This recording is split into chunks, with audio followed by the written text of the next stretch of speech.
to some violent protests erupting in the streets of Chicago for the second straight night of the convention.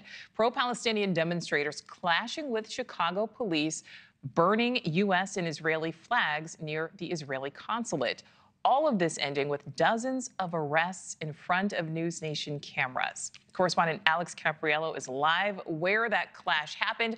And Alex, new reports say protesters could be testing weak points of this DNC perimeter ahead of what could be a much anticipated and larger protest. Yeah, that's entirely possible. Think about it like this. On day one, we saw these protesters breach that United States Secret Service perimeter outside the United Center. On day two, right here outside the Israeli Consulate, we really saw them push the boundaries in terms of formations and clashing with police and seeing exactly how they'll respond when it comes to unruly protests. But we know the biggest nights at the DNC are still to come, with more eyes on the screens than both of these past 2 days combined.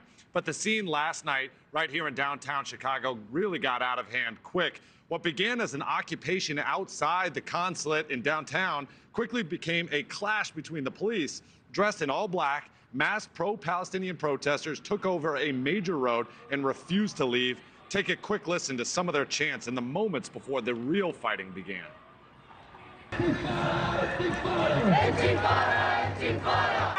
power like the power of the people, get the power of the people on top! This American, burn it down, burn it down! Viva, viva Palestina! Viva, viva Palestina! Later, in formation, NewsNation cameras were rolling as the organizers barreled towards rows of uniformed police officers. CPD, dressed in their field force equipment, that means things like helmets, vests, and masks, pushed back while also giving them orders to disperse. After about an hour of shoving, demonstrators were able to break CPD lines and escape throughout downtown streets. Police platoons were able to corner them, make arrests for their unlawful protest. In total, the National Lawyers Guild says more than 70 people were arrested, but we just learned from CPD their count is more about 50 to 60 arrests. We're still awaiting, of course, that official number. Inside the DNC 2 miles away, NewsNation's Chris Cuomo says his CPD sources are telling him last night was just a practice run for activists, protesters, and agitators. The authorities believe that these different groups are coordinating and that they are trying things yesterday and today to test where the strong points and the weak points may be in the perimeter for the security system, and that they believe that Thursday is the real day, which would make sense. That's Kamala Harris. That's when you're going to have the biggest people watching, and that's the best time to make your witness as protesters. And at this very moment, Superintendent Larry Snelling is hosting a press conference, which is why we're getting up-to-the-minute information. I have some new details I want to share with you. We learned that 2 protesters were taken to the hospital, one with knee pain, another with a finger issue. We also learned that 2 officers were injured but stayed to continue to help their fellow cops in that action.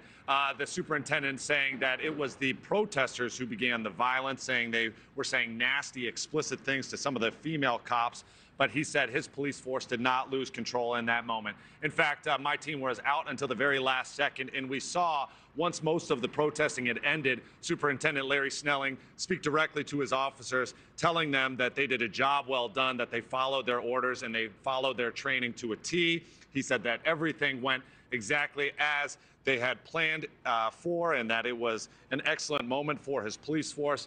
Thanks for watching. Go to joinnn.com to find NewsNation on your screen. And don't forget to click the red subscribe button below to get more of NewsNation's fact-driven, unbiased coverage.